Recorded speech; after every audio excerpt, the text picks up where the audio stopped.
ಇನ್ಸ್ಪೆಕ್ಟ್ರೆ ಅವರ ವೆಹಿಕಲ್ ಅಲ್ಲಿ ಇದ್ದಂತ ಒಂದು ಬಟ್ಟೆ ಕೊಟ್ಟು ಬ್ಲಡ್ನೆಲ್ಲ ಒರೆಸಿ ಫಸ್ಟ್ ನೀವು ಹಾಸ್ಪಿಟ್ಲಿಗೆ ಅಡ್ಮಿಟ್ ಆಗಿ ಆಮೇಲೆ ನಾನು ಇಂಟಿಮೇಷನ್ ತಗೊಂಡು ನಾನು ಮುಂದಿನ ಕ್ರಮ ತಗೊಳ್ತೀನಿ ಅಂತ ಹೇಳಿ ಅವರೇ ಇದು ಮಾಡ್ತಾರೆ. ಆ ನಂತರ ಹಾಸ್ಪಿಟ್ಲಿಗೆ ಅವರ ಮಿಸಸ್ಗೆಲ್ಲ ಫೋನ್ ಮಾಡ್ಕೊಂಡು ಅಲ್ಲಿ ದಾಖಲಾಗ್ತಾರೆ. ಅದಾದ ನಂತರ ಇವ್ರೇನ್ ಮಾಡ್ತಾರೆ, ಅಲ್ಲಿ ಹೇಳಿಕೆ ತಗೊಳಕ್ ಬರ್ಬೇಕು ಇಂಟಿಮೇಷನ್. ಅವತ್ತು ಹಾಸನಲ್ಲೇ CM ಕಾರ್ಯಕ್ರಮ ಇರೋದ್ರಿಂದ ಯಾರು ಪೊಲೀಸ್ ಬರೋಕ್ಕಾಗಲ್ಲ.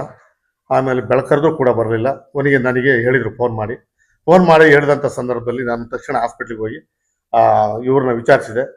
ತುಂಬಾ ಕ್ರಿಟಿಕಲ್ ಇತ್ತು ಕಂಡೀಷನ್ನು.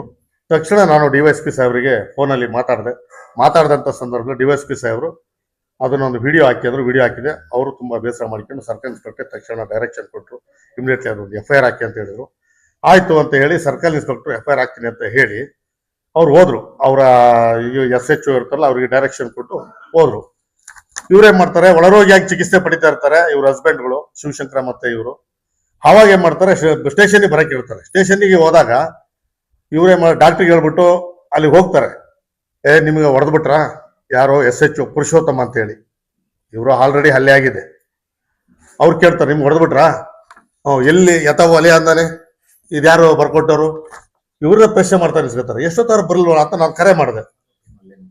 ಆಮೇಲೆ ಆವಾಗ ಏನ್ ಮಾಡಿದೆ, ನಾನು ಸೀದಾ ಸ್ಟೇಷನ್ ಒಳಗಡೆ ಹೋದೆ. ಅಲ್ಲೇ CC ಕ್ಯಾಮ್ರಾ ಫುಟೇಜ್ ತೆಗೆದ್ರೆ ನಾನು ಸುಳ್ಳು ಆರೋಪ ಮಾಡಿದ್ರೆ ಗೊತ್ತಾಗುತ್ತೆ. CC ಕ್ಯಾಮ್ರಾ ಎಲ್ಲ ಸರಿಯಾಗಿದೆ ಠಾಣೆಯಲ್ಲಿ ಇರ್ತಕ್ಕಂಥ ಇದ್ರಲ್ಲಿ.